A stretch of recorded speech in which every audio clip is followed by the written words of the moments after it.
네, 안녕하십니까. 송종훈입니다. 더 나은 제주 미래를 위해 제주와 미래 정책 토론을 세 번째로 이어나가고 있습니다. 오늘은 위기의 제주바다, 지속 가능한 보존과 활용을 주제로 토론을 이어가겠습니다. 최근 지구 온난화와 아열대화가 빠르게 진행되면서 제주바다는 급격하게 균형이 무너지고 있습니다. 이 때문에 기후변화 등의 원인으로 달라지는 바다 환경에 대응하기 위해 다양한 해양 자원을 발굴할 필요가 있어 보입니다. 또한 제주 바다의 지속 가능한 보존과 활용을 위해서는 첨단 기술을 통해 변화를 예측하고 관리할 수 있는 정책도 필요합니다. 이 제주 바다의 보존과 활용이라는 두 마리 토끼를 잡기 위한 대책은 무엇인지 두 분의 전문가를 모시고 논의해 봅니다. 이 자리에 이영돈 제주대학교 해양과학연구소 교수님 오셨습니다. 네, 반갑습니다. 네. 네, 박흥식 한국해양과학기술원 제주연구소장님 오셨습니다. 네, 반갑습니다. 반갑습니다.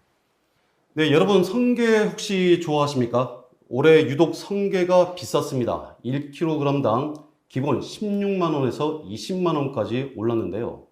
이 해녀분들은 올해는 성게가 나지 않았다, 바다에 물건이 없다라고 하소연을 하시더라고요. 한마디로 바다 곡간이 비고 있다는 건데, 이영돈 교수님, 해양 자원이 얼마나 또 어떤 종들이 줄어들고 있습니까? 예, 제주 바다의 해양 생물 자원들이 이제 급격한 감소는 충격적입니다. 요즘은 보게 되면 그 많던 이제 모자반유나 감태 같은 것들이 한 두세 그루밖에 안 보입니다. 그래서 좀 너무 이제 없는 게 섭섭함을 떠나서 좀 충격적이죠. 그러니까 자원량 변동을 보게 되면 90년대 중반이나 2000년대 초에 비교해 볼 때 우리가 대표적인 감태나 모자반유는 약 한 생산량 대비 한 90%가 감소가 됐고, 우리가 흔히 이제 오분자기 뚝배기로 해서 제주도민들이나 관광객들한테 사랑을 많이 받고 있는 오분자기류는 약 생산량이 약 90년대 중반이나 그때 비교했으면 5% 정도 안 됩니다. 거의 이제 자원들이 소멸 위기에 있어가지고 굉장히 심각하죠. 그래서 해녀분들이 자기네들이 소득 창출을 위해서 서해안이나 남해안으로 가는 거는 그건 당연한 것이 되겠고, 그럼에도 불구하고 제주도정이나 제주 해양수산연구원, 네. 옆에 있는 해양과학기술원 등에서는 이제 자원 관리를 하기 위해서 대표적으로 이제 오분자기 자원 같은 경우에는 이제 제주도 해양수산자원연구원에서 종자 생산을 하게 되면 이제 연안 바다에 좀 방류해서 자원 조성을 꾀하려고 상당한 노력을 함에도 불구하고 자원 회복은 참 더딘 그런 아쉬운 실정입니다. 네. 박 소장님, 지난달 해양과학기술원 제주연구소가 이 과학 미디어 아카데미를 열고 네. 이 제주 연안 환경 연구 내용을 공개했습니다. 네. 이 어떤 내용들이 지금 담겨져 있습니까? 이게 가장 화두가 된 게 기후 변화죠. 그다음에 두 번째는 이제 미래에 우리 먹거리 산업이 될 수 있는 해양 생명공학 산업에 대해서 좀 한번 어느 정도의 방향성에 대해서 좀 알고 싶어 하셔서 답을 드렸고요. 첫 번째 기후 변화 같은 경우는 조금 전에 교수님 말씀하셨지만 저희 30년에 몇 도 올랐다, 몇 도 올랐다라고 해서 많은 언론에 이미 기후변화가 해양을 중심으로 돼서 온다는 얘기는 하고 있습니다. 네. 근데 그게 최근의 데이터를 보면 과거의 데이터를 길게 나열하기보다는 최근의 데이터에서의 온도 변화가 되게 크고요. 그 중에서 제주에서 괄목할 만한 게 겨울 수온입니다. 겨울 수온이 평균 18도를 유지하다가 지금 20도를 육박하는 그런 수온이 올 때 결국 겨울에 찬물이 서식하는 생물에 대해서 중요한 요점을 작용할 수 있는 부분이거든요. 그래서 그 부분을 좀 데이터로 설명을 드렸고요. 거기서 이제 해조류 중심의 어떠한 제주 연안의 서식처가 산호 중심으로 좀 바뀌어가는 어떤 과정이 지금 있지 않은가라는 저희가 이제 보완 자료를 좀 보여드렸습니다.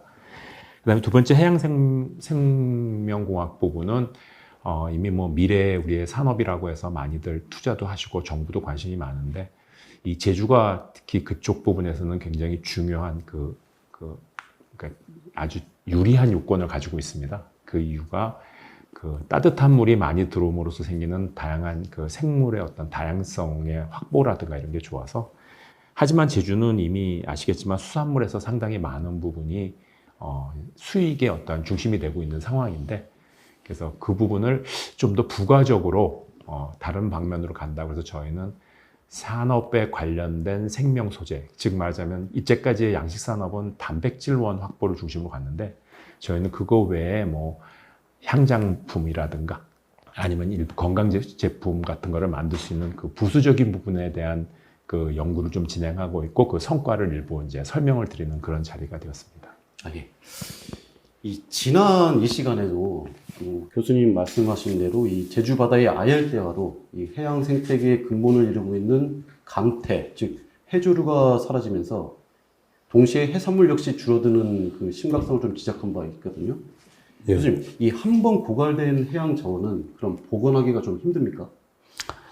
예, 그 고갈되는 해양자원 복원은 이제 그 자원의 생태 환경을 복원해야 되는 그 사업이라 매우 어렵습니다. 그래서 우리가 어떤 종자를 이식해서 그거를 이제 그 풍성하게 하는 것도 있겠지만, 결국 이 복원이라는 것은 그 생물종이 이제 번식력이 복원이 되고 재생산이 되는 게 순환이 돼야 이제 생태계가 복원이 된다고 할 수 있거든요. 근데 저희들이 보게 되면 뭐 감태나 모자반유를 보게 되면 저희들이 이식을 하더라도 조식 생물, 여기 되면 그걸 하면 갉아먹는 이제 요강류, 이제 육상에서 보면 곤충류가 되겠죠. 그런 것들이 이제 많이 갉아먹으려 해가지고 이제 생존율이 굉장히 낮거든요. 그래서 우리가 어떤 그 생물에 있어서 이식을 해서 얘네들이 또 어떻게 장소가 좋게 되면 이 해조들이 이제 풍성하게 돼서 숲 조성이 되는 경우도 있습니다. 그럼에도 불구하고 이게 그 자원이 복원되기가 힘든 건 뭐냐면, 이 왕성하게 형성된 그 해조들이 재생산이 돼서 안착이 돼서 순환이 돼야 되는데, 순환되는 과정이 굉장히 어려운 상황이 되고 있습니다. 어떤 그 고갈되는 해양 자원을 복원하는 건 이제 쉽지가 않습니다. 네. 소장님, 아까 좀 전에 이 감태 등 해조류 대신에 제주에 이제 산호 서식이 증가하고 있다고 하셨지 않습니까? 이게 일시적인 현상은 아닌 것 같고, 또 아까 말씀하신 대로 기후변화에 따른 결과인 것 같은데, 만약에 이런 상황이 지속되게 되면은 어떠한 변화가 일어나겠습니까? 그 산호가 제주에 최근에 나타난 건 아닙니다. 그 굉장히 오래전부터 있었는데, 조금 전 제가 말씀드린 대로 겨울철의 수온 상승이 산호가 쉽게 들어올 수 있는 여건을 좀 만들어주고 있습니다. 그러니까 이런 산호에 의한 변화는 그 연안에서 그 생물, 즉 생태계를 이루는 서식처의 환경이 바뀌는 거거든요. 그러니까 제주는 전통적으로 대형 갈조류, 뭐 감태나 뭐 이런 미역이나 대형 갈조류 위주의 어떤 서식 형태에서 교수님께서 말씀하신 조식생물, 거기에 맞는 어류들이 살아왔는데, 그게 싹 없어지고 산호가 들어온다면 또 산호의 친화적인 생물로 이제 바뀌겠죠. 예, 그런 서식처 환경이 바뀌면 조금 전에 말씀드린 대로 대상 구성원도 바뀌고 우리 인간의 활동도 바뀌어야 됩니다. 예, 그런 어떤 과정에 지금 제주가 좀 직면하고 있는 상황이라, 지금 그 생태계 복원 부분에서 이제 해주숲 사업들도 좀 진행하고 있고 하는데, 저는 지금 상황이라면 이게 굉장히 짧은 시간 동안 변해왔거든요. 과거의 긴 시간보다 최근 짧은 시간에 변해와서 지금 상황이라면 산호의 가입, 제주의 바다에 들어오는 산호와 산호의 번성은 좀 좌시하면 안 될 상황이다 아닐까라고 보고 있고요. 예, 그것이 과거에는 환경하면 사람이 뭘 잘못해서, 사람이 좀 많이 해서, 그래서 사람이 좀 자제하자라고 했는데, 지금은 어떤 자연 변화의 약간 흐름을 좀 봐줘야 될 것 같습니다. 네. 예, 그런 상황에서 좀 다시 한번 우리 제주 환경을, 특히 해양 환경을 좀 봐야 될 상황이 아닌가라고 생각하고 있습니다. 네, 지난 2009년부터 이제 정부와 수자원공단은 이제 바다 사막화를 막기 위해서 이 바다 숲을 조성하고 지방자치단체를 통해서 관리하고 있습니다. 이 바다숲 조성 사업을 시작한 지 벌써 10년이 지났고요. 이제 매년 300억 원 이상의 예산이 투입되고 있다고 합니다. 이 교수님, 이 바다숲 조성 사업, 어느 정도 효과가 있다고 보십니까? 뭐 바다숲 조성 사업에 대해서 이제 뭐 말들이 많습니다. 근데 말들이 많지만 정부와 지자체에서는 이제 바다숲을 조성하기 위해서 이제 투석을 하고 해조류를 이식해서 이제 바다숲을 조성하고 있습니다. 근데 바다숲을 조성하는데 그 지역에 따라서 조성 효과의 그 차이를 많이 보이고 있습니다. 그래서 그 앞으로 어떤 그 지역을 선정할 때 지금도 다각도로 이제 그 역량을 분석하면서 하고 있습니다만은 그 바다숲 조성하는데 보다 더 좀 효율적인 방안을 환경 요소들을 분석할 필요가 있고, 그 다음에 바다숲이 조성이 되더라도 지금 문제가 되는 건 뭐냐면 조금 전에 제가 말씀드렸다시피 지속 가능성입니다. 바다숲을 조성하고 나서 조성 후 그 관리 시스템 운영이 보다 더 필요하지 않을까 이렇게 생각이 됩니다. 개선책 차원에서 이 관리 시스템이 좀 필요하다. 네. 박 소장님, 그럼 현재 진행하고 있는 바다숲 조성 사업이 이 아열대 진행 과정에서도 영향을 좀 받을 수 있습니까? 저는 이거는 그렇게 생각을 하는데요. 그러면 바다숲 조성 사업 과연 그러면 실익이 있는 거냐라는 얘기를 할 때는 저는 교수님하고 의견을 같이 합니다. 제주 전체가 뭐 하루아침에 확 변하는 건 아니거든요. 하지만 산업이나 아니면 우리 제주 문화에서의 그 바다숲은 굉장히 중요한 연대 관계가 있습니다. 그래서 제가 알기로는 이거 시행하는 기관에서도 그 제주 전체를 놓고 바다숲에 대한 효율성이 있는 지역에 대한 그 조사가 다 이루어졌고 거기 체계에 맞춰서 계획적으로 지금 진행이 되고 있는 걸로 알고 있거든요. 그래서 그런 부분을 함으로써 그 현재 제주도에서 필요로 하는 기존까지 이용했던 연안에 대한 활용도를 조금 더 그 균형 있게 유지할 수 있는 방법이라면 저는 그 바다숲 사업이 결코 뭐랄까요, 좀 가치가 좀 떨어지는 그런 어떤 전략이 아니냐는 생각은 전혀 안 하고 있고요. 지금은 조성도 중요하지만 관리도 중요하거든요. 근데 우리나라 정책이 조성에 굉장히 그러니까 무슨 일을 시작할 때 처음에 시작은 중요하되 뒤에 따라오는 후속이 좀 약해 보여요. 그래서 이런 부분도 좀 균형 있게 지나가면 어떨까라는 게 제 개인적 소견입니다. 두 분께서 이제 지적해 주신 바처럼 이제 이 바다숲 조성의 문제가 이 관리 시스템 구축도 중요하지만은 이 문제는 이제 이 바다숲 조성을 위해서 제주도가 이제 자체 생산 중인 해조류가 없다 보니 전량 이제 육지 업체에서 공급을 받고 있는 상황 아닙니까? 예. 그러다 보니 이제 수중 환경이나 물리적인 요건이 또 육지 해양과는 좀 달라서 예. 이 제주만의 바다숲 조성책이 좀 필요하다는 지적도 나오고 있습니다.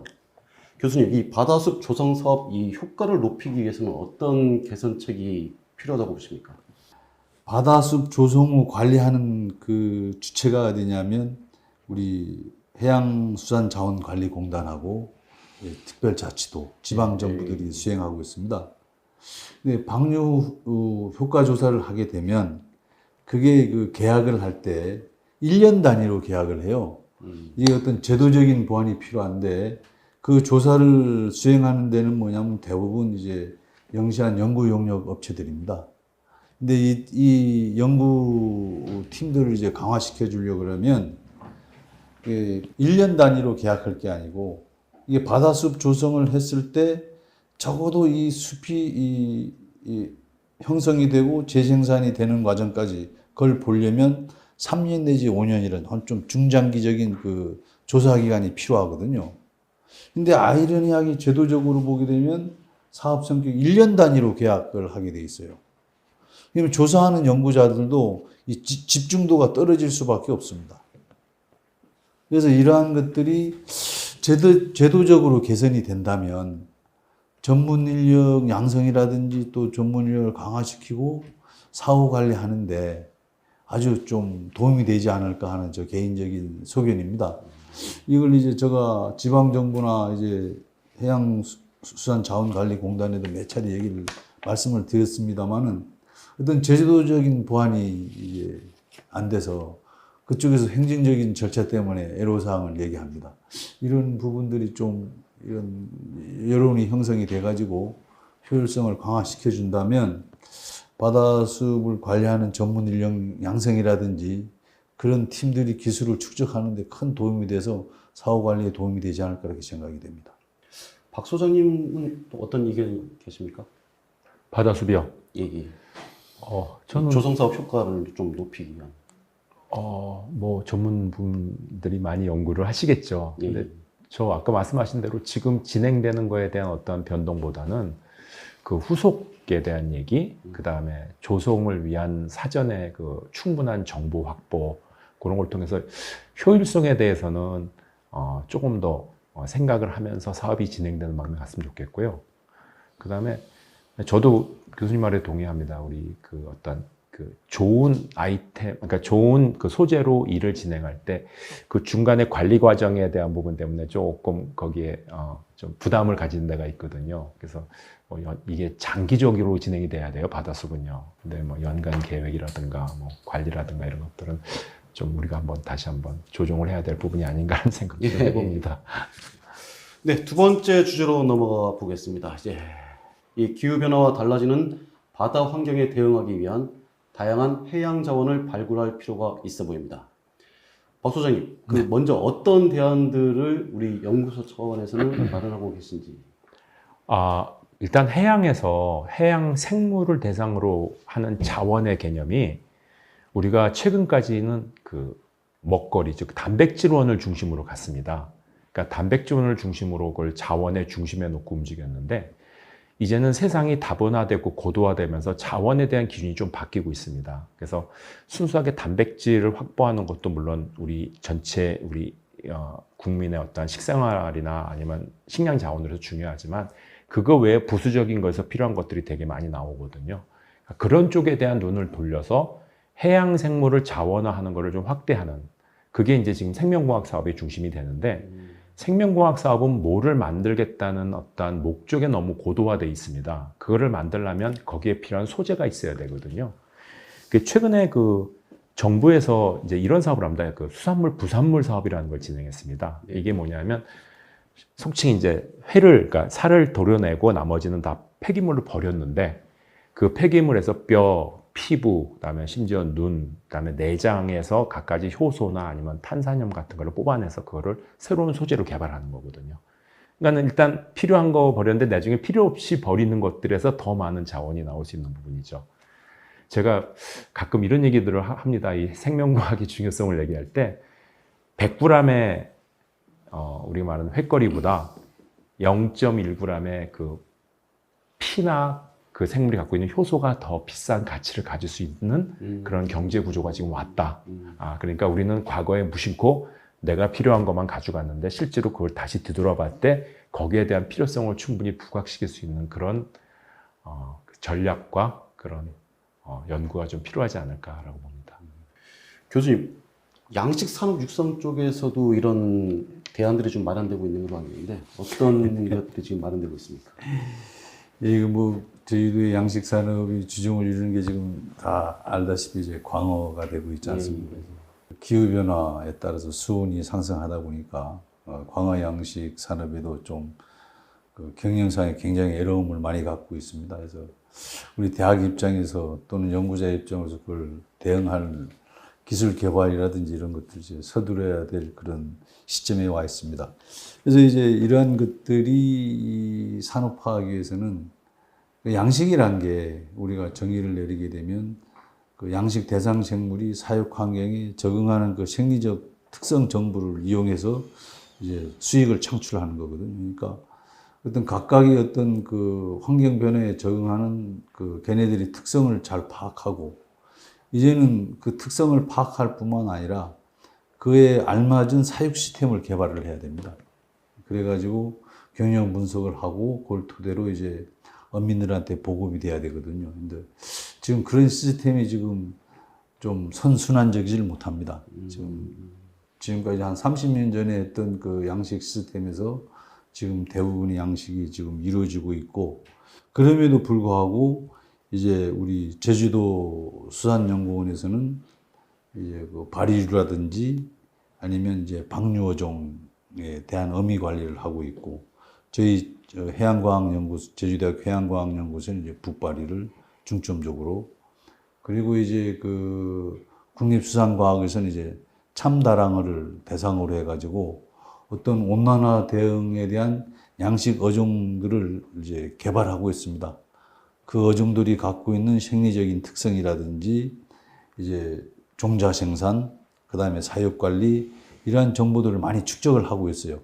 그럼에도 불구하고 어민들한테 이거를 이제 새로운 양식 대상 어종으로 이제 권유를 하지 못하는 게 어떤 사육 시스템이 지금 기존의 광어 양식 사육 시스템에서 했을 때는 그 생산성이 낮거든요. 이 사육 시스템을 해가지고 적어도 광어보다는 생산성이 높은 대상 어종이 돼야 됩니다.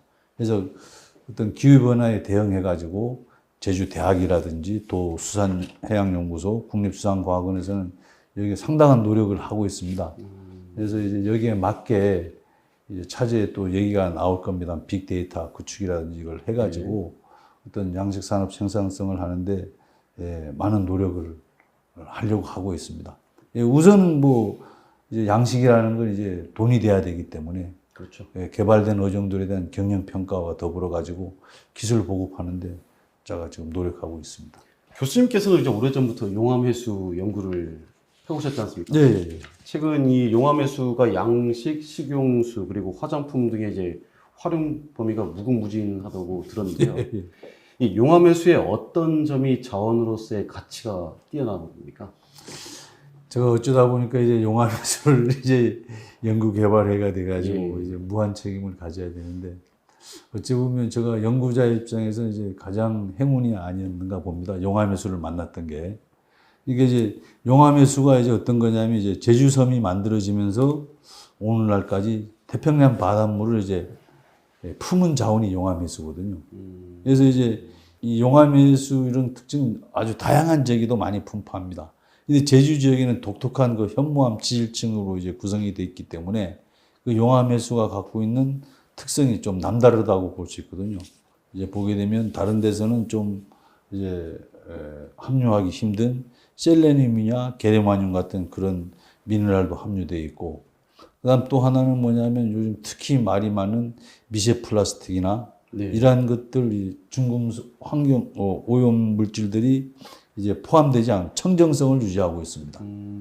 그다음 또 하나는 뭐냐면 바닷물은 이제 1초도 이제 항상 변화가 다양한데 이제 용암해수는 이제 항상성을 유지하거든요. 수온이 일정하고 이제 염분 농도가 일정하고 pH가 일정해서 어떤 소재로 사용하기가 아주 좋습니다. 근데 그럼에도 불구하고 왜 그 소재 개발한 그 산업이 활성화되지 않고 있냐면은 그 다음에 후속 조치가 이제 미흡한 거예요. 용암해수 먹는 물 관리법엔 돼 있지만 용암해수를 이용한 부산물들을 이용한 소재 개발 있지 않습니까? 식음료 개발이라든지 이런 거에 대한 제도 개선이 지금 미흡한 게 있습니다. 제품 개발은 되는데 판매가 어려운 경우들이 많아요. 예, 이런 그 제도 개선이 좀 이루어져야 되고, 그 또 용암해수라는 건 이제 알다시피 어떤 순환 자원이기 때문에 이거를 이제는 처음에 용암해수 산업 단지를 만들 때는 그 산업 활성화를 하기 위한 조건을 하기 위해서 용암해수 산업 단지에 입주한 기업에 한해서만 이걸 했지만 이제는 확산시킬 필요가 있다. 용암해수를 활용하려고 하는 이 제주도 기업이라든지 모든 기업들한테 이제는 오픈해가지고 소재 활용도를 이제 좀 제공해서 산업을 활성화해 나가는 게 좀 발전적이지 않을까. 저 개인적인 생각입니다만. 박 소장님, 한국해양과학기술원 제주연구소에서 연구하고 있는 이 해양 미세 조류 산업에도 이 제주의 용암해수가 좀 도움이 될 수 있을까요? 예, 그 결과는 나왔고요. 저희도 그 용암해수를 쓰게 된 게, 그냥 계획적으로 쓴 게 아니고, 우리 그 지형적 여건상 그 바다 연안과 좀 떨어져 있어서 마침 용암해수 단지 옆에가 있어서 그거를 쓰게 됐어요. 근데 용암해수의 특징, 특히 미세조류나 다른 생물도 마찬가지입니다. 가장 그 특별한 거라고 보면 결국은 모든 생물은 살아가는데 환경이 안정적이어야 됩니다. 환경이 흔들리면 생물은 적응을 하기 위해서 그 시간을 쓰거든요. 근데 용암해수는 일단 수온의 변동이 크지 않습니다.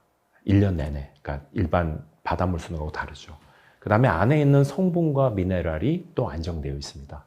그러니까는 생물이 어떤 환경 변화나 살아가는 데서의 그 안정성을 찾기가 되게 원활하니까 결국은 성장이나 생산에도 상당한 그 우리가 득을 받습니다. 그래서 전에 제주 서귀포 부근에서 했던 실험보다 용암에서로 한 실험이 한 15% 정도 더 높은 성장률을 보여서 지금 도에서도 이제 용암에서로 사용한 그 파운더리라고 해서 대양 집단 배량하는 체계를 좀 더 구축하려고 지금 저희 의견에 많이 그 도움을 주시고 있고 지금 정부에서도 이제 거기 관련된 예산들을 지금 내고 있습니다. 그래서 글쎄요, 용암에서 참 좋은 건데 그 정확한 그 상황에서의 그 좀 효율성 있는 그런 정책이 좀 있으면 참 좋겠다라는 생각도 듭니다. 항상 뭔가 정책의 부재로 지금 발전하지 못하는 정책들이 꽤 많은 것 같습니다. 네, 지난달이었죠. 이제 제주도가 제주 바이오 산업 육성 전략을 발표한 바 있습니다. 이제 오는 2030년까지 시장 규모 1조 3천억 원 목표로 성장시키겠다는 계획인데, 앞서 이제 교수님과 소장님께서도 진행 중이신 이제 제주 해양 바이오 산업에 대해서 말씀해 주셨는데, 박 소장님, 앞으로의 성장 가능성 어떻게 보십니까? 대한민국에서 제주가 가지고 있는 이미지가 있습니다. 그는 청정함, 그 다음에 이제 가장 높은 생물 다양성을 확보한 대형 그 도서 공간이죠. 그런 게 있기 때문에 바이오 산업을 한다면 그 기본적인 소재나 그런 공급에 대해서는 다른 어느 시도보다도 유리하지 않을까라고 저희는 보고 있고요. 또 실제로 그런 결과들이 많이 나오고 있습니다. 그래서 게다가 또 제주는 이 해양 쪽에 제주대학교를 중심으로 해양 쪽에도 이 생명공학 쪽에 많이 특화된 그런 연구, 그다음에 많은 인력도 배출하고 있고요. 저는 지금 아마 전국 시도에서 미래 전략을 낼 때 대부분 산업에 바이오를 안는 시도가 없을 겁니다. 근데 해양 바이오도 이제 몇 개 시도에서 들어가고 있는데 저는 그런 차원에서는 제주가 되게 유리하지 않을까. 그다음에 제주에서 이렇게 진행하는 거에 대해서 저는 아주 긍정적으로 좀 응원하고 싶습니다. 교수님, 그럼 해양 바이오 산업 육성에 필요한 인프라가 있다면 어떤 게 있을까요? 제주 해양 바이오 산업은 이제 앞으로 제가 볼 때는 이제 투 트랙으로 진행할 필요가 있다고 봅니다. 지금 이제 우리 해양과학기술원에서 연구하는 것처럼 해양 생물이 다양성을 기반으로 해가지고 다양하지 않습니까? 그래서 그 해양 생물들이 갖고 있는 물질, 생산하는 물질을 기반으로 하는 소재 개발. 그러니까 이런 것들은 이제 어찌 보면 이제 과학 기술이겠죠. 이 기술 산업화가 있고, 또 하나는 뭐냐면 이제 제주도의 전통적인 수산 가공 산업을 볼 수가 있습니다. 그래서 이제 그 전통적인 가공 수산업을 이제 요즘 그 추세에 맞게 좀 스마트하게 리메이크 해가지고 그 수산 가공업을 이제 육성하는 정책. 그래서 투 트랙으로, 그러니까 제주 바다의 어떤 해양 생물 자원들이 갖고 있는 물질을 소재로 하는 기술 사업화. 그 다음 또 하나는 전통적인 우리 제주의 어떤 수산 가공 산업의 가공 시설을 리메이크해서 스마트한 그 산업으로 이제 육성해난 전략. 그게 필요하다고 봐지거든요. 그래서 이제 다른 지역에서 보게 되면 어떤 소재를 생산하고 추출하는 가공 시스템들이 많이 돼 있습니다만은 제주도는 그렇게 좀 미흡하기 때문에 이왕이면 이제 기술 산업화 쪽으로 하나는 가고 하나는 이제 가공 산업을 리메이크해서 스마트하게 해서 가보자.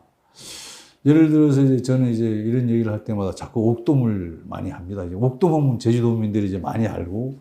근데 옥돔을 명품화하기 위해서는 이제 건조 정도라든지, 그 다음에 이 옥돔이 당일 잡은 옥돔인지, 제주연안에서 잡아서 저장 기간은 얼마나 된 건지, 이러한 것들을 명확히 해가지고 소비자들을 유혹하는 그런 시장을 형성하게 되면 이제 그 제주의 어떤 정통적인 가공 산업이 좀 업그레이드 되고 이제 관광 산업과 이제 연계돼서 아주 이제 어떤 해양 바이오 산업이 모델이 되지 않을까.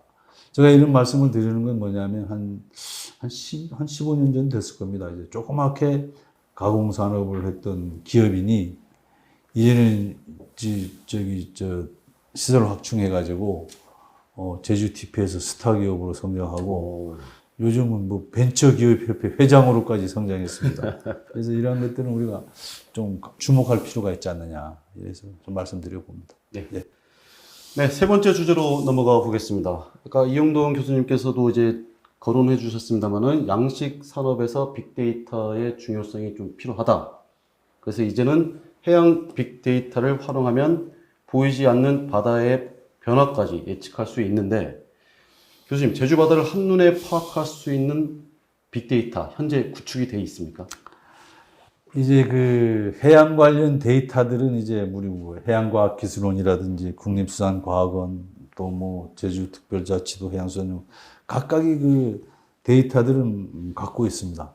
근데 이거를 이제 종합적으로 관리하고 운영하는 시스템이 굉장히 미흡하거든요. 그래서 이게 모아지면 이제 빅데이터가 돼가지고 예측 가능한 이제 그 운영이 되는데 이게 좀 부족해가지고 우리 제주대학교 산업협력단에서는 이제 우리 저 뭐 박흥식 소장님이 지금 근무하는 한국해양과학기술원 원장님이라든지 그다음에 제주특별자치도 해양수산연구원장, 그다음에 제주특별자치도 해양수산국, 그다음에 우리 해양수산부 있지 않습니까? 거기까지 다 해서 협의를 하면서 이제 그 제주 연안 환경 있지 않습니까? 좀 아열다화되고 있다는데 여기에 대응하게 한 그 어떤 데이터 구축과 활용 방안에 대한 그 기획까지를 이제 추진하려고 하고 있습니다. 그래서 이제 제주형 해양 데이터 플랫폼 구축 부분에 대해서 다시 좀 상세하게 말씀드리도록 하겠습니다. 네. 소장님께서도 이 제주만에 특화된 해양 빅데이터가 필요하시다고 보시는 거죠? 예, 저는 제주 온 지는 얼마 안 됐지만 제주를 되게 오래전부터 많이 좋아하고 많이 제 대상에 들어오고 있는 공간입니다. 제가 간단히 말씀드리고 싶은 거는 제주는 큰 섬입니다. 큰 공간입니다. 근데 우리나라 전체 어떠한 해양수산, 기후 아니면 국가 관리를 위한 빅데이터 시스템에서 제주는 하나의 점에 불과합니다. 그 전체를 그 하나의 점에서 해석이 안 되고 있거든요. 그래서 그런 거를 볼 때는 제주도 제주만의 약간의 독립된 데이터 체계가 좀 있었으면 좋겠고요. 그 데이터 체계가 구축이 돼야 제주만을 해석할 수 있는 다양한 그 결과와 그 다음에 예측 뭐 이런 것들이 나오지 않을까. 그래서 지금 보기에는 그게 좀 아직까지 거기까지 생각들을 진행을 못 하신 것 같아요. 왜냐하면 너무 거시적으로 보고 계세요. 대한민국의 영토로 보고 계시는데 제가 와서 본 제주도는 제주도만의 약간 독립적 빅데이터를 구축하고 그것이 중앙체계와 연계된 네트워크상의 어떠한 시스템으로 간다면 제주만을 해석할 수 있는 좋은 자료가 양상될 수 있지 않을까 이렇게 봅니다. 말씀하신 대로 이제 독립된 빅데이터라 하시면은 이제 제주형 해양 데이터 플랫폼으로 지금 그렇죠. 바꿔서 얘기할 수 있겠는데, 예. 그럼 만약에 이제 제주형 해양 데이터 플랫폼을 구축한다면은 예. 소장님께서는 어떤 부분에 좀 무게를 두고 조성해야 될 것 같습니까? 제가 아는 데이터는 하나하나가 가지고 있는 고유한 의미가 있지만 요즘같이 굉장히 복잡한 거를 한 번에 해결할 수 있는 고난도의 사회에서는 그 데이터의 가치를 융합해서 또 새로운 결과나 예측을 양산할 수 있는 체계거든요. 그래서 저는 일단 해양을 중심으로 하는 모든 데이터의 어떤 집성, 모으는 것은 제일 중요하고요. 대신 거기에 기왕 그렇게 구축이 된다면 플랫폼 자체는 제주에 관련된 복합된 데이터들이 같이 동시적으로 네트워킹할 수 있는 시스템이 돼야 된다. 그래서 해양 하나만 하지 말고 해양, 대기, 육상, 심지어 도시 아니면 사회, 문화까지도 포함되는 그런 데이터 체계에서 해양 쪽의 역할을 한번 볼 수 있게 시스템을 좀 구축하지 해양만 가지고 하는 거에 대해서는 저는 좀 그래서 그런 체계를 한다면 제주를 한번 한눈에 볼 수 있는 좋은 가시적인 결과들이 나오지 않을까 봅니다. 교수님께서 어떤? 저는 이제 생각하는 게 뭐냐면 이제 제주 연안 있지 않습니까? 네. 제주 연안에 있어서 그 생물들이 환경 수용 능력을 이제 평가할 수 있는 데이터를 한번 만들어 보자. 이게 무슨 말인가 하니 중요하죠. 제주 바다가 지금 제주 연안이 이제 지금 우리 보면 오픈된 바다로 보이는데 이 제주 연안을 감싸고 가는 이제 쿠르시오 해류가 있거든요. 예. 근데 이 쿠르시오 해류하고 제주 연안수하고 얼마만큼 교환이 되는지 제일 중요하죠. 이 값을 지금 계산을 안 하고 있어요. 예, 그래서 제가 이제 해양연구원이라든지 국립수산관에다가 이 제주 연안수하고 쿠르시오의 턴오버, 그러니까 교환율을 한번 계산해 보자. 그러면 제주 연안수 용량이 나올 겁니다. 과령 뭐 1조 톤이다. 그럴 거 아닙니까? 그러면 여기에 서식하는 생물들이 있을 거 아닙니까? 예. 그럼 이제 거기서 이제 우리 제주 섬에 이제 인구가 증가하고 관광객이 오고 그 다음에 양어장이 되고 다른 산업들이 과수원 이런 다양한 산업들이 지금 형성되고 있잖아요. 사회구조가. 그럼 거기에서 산업 활동하면서 모든 그런 부산물들이 바다로 오고 있습니다. 생활하수라든지 기타 등등한 것들이. 이러한 것들이 지금 제주 연안으로 오고 있거든요. 근데 연안에 있는 생물 자원들은 이게 번식력이라든지 초기 생존율에 영향을 미쳐가지고 자원이 소멸되고 있습니다. 그렇지 않습니까? 네. 그러니까 제주 연안에 있는 기존의 생물들이 환경 수용 능력이 어디에 영향을 주느냐 이거지. 지금 우리 연구자들은 그냥 뜬금없이 기후변화라는 거 이제 큰 그걸로 해서 다 커버하면서 넘어가는데 그건 이제는 연구자로서 그건 인정하기가 힘든 거예요. 수온이 발생이 어떤 제한 요소가 됐으며 우리가 말하면 이제 여기 생활하수라든지 산업 폐수라든지 이런 환경 오염 물질들 이러한 것들이 이 점 요소들이 어떻게 이제 연안 생물들한테 영향을 줬냐 이거지. 이게 계산이 되면 저감하는 방법이 나와야 될 거 아닙니까? 네. 그래서 이런 데이터가 구축이 되면 예측 가능한 행정을 할 수가 있습니다. 왜냐하면 빅데이터를 구축하게 되면 정량적 분석을 토대로 한 정책이 구현이 되거든요. 이러한 것들을 하기 위해서는 지금 각각의 기관에서 하는 자료들을 먹고 지금 해양수산부에서는 이런 각 해역에 따라 가지고 이 해류의 이동에 대한 요소들을 다 분석하고 있거든요. 그런데 그걸 한 군데 이제 데이터를 구축해서 운영을 이제 하는 방안을 이제 구상해서 적용하는 게 이제 아주 중요하다고 봐지거든요. 이게 돼야 이제 제주 연안 환경이 이제 건강해야지 제주도가 건강합니다. 그렇죠. 그래서 이 사업은 굉장히 중요합니다. 그래서 제가 이제 그 공직 생활 마지막을 걸고 지금 이 사업을 추진하려고 노력하고 있습니다. 교수님께서 지속 가능한 해양 자원을 활용하기 위한 제안까지 다 말씀해 주신 것 같네요.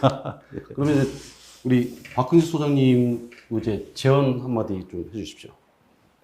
그다음에 제가 뭐 제주도 사람이 아니라서 이런 얘기를 함부로 하는 건 좀 실례일 수도 있지만 그 어떠한 시스템을 구축할 때 너무 A부터 Z까지를 한 그릇에 담으려고 하는 그런 정책들이 좀 있는 것 같습니다. 네, 네. 예, 그래서 제주만을 생각하는 특이, 버릴 거는 좀 버리고 정리할 건 정리하는 그런 식의 어떤 제주의 특성에 고도화된 그런 그 해양 산업 아니면 해양 관리, 예, 그다음에 뭐 해양의 어떤 가치 구현이 좀 있어야 되는 게 조금 전에 저희한테 질문하셨던 그 과정에서 빅데이터도 필요하고 지속 가능한 자원에 대한 관리에 대한 정책도 필요하거든요. 그래서 제주를 좀 충분히 우리가 이해하고 거기에 맞는 거를 좀 선택과 집중을 하는 그런 정책과 전략이 좀 있으면 좋겠다라고 말씀드립니다.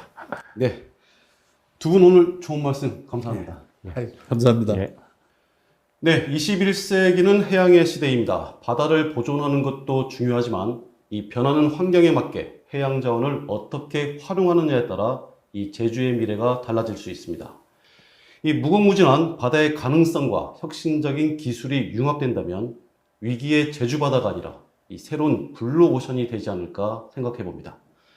제주와 미래연구원, 한라일보, KCTV 제주방송, 제주의 소리, TVN 제주교통방송이 공동 기획한 위기의 제주바다 지속가능한 보존과 활용 정책 토론 여기서 마치겠습니다. 감사합니다.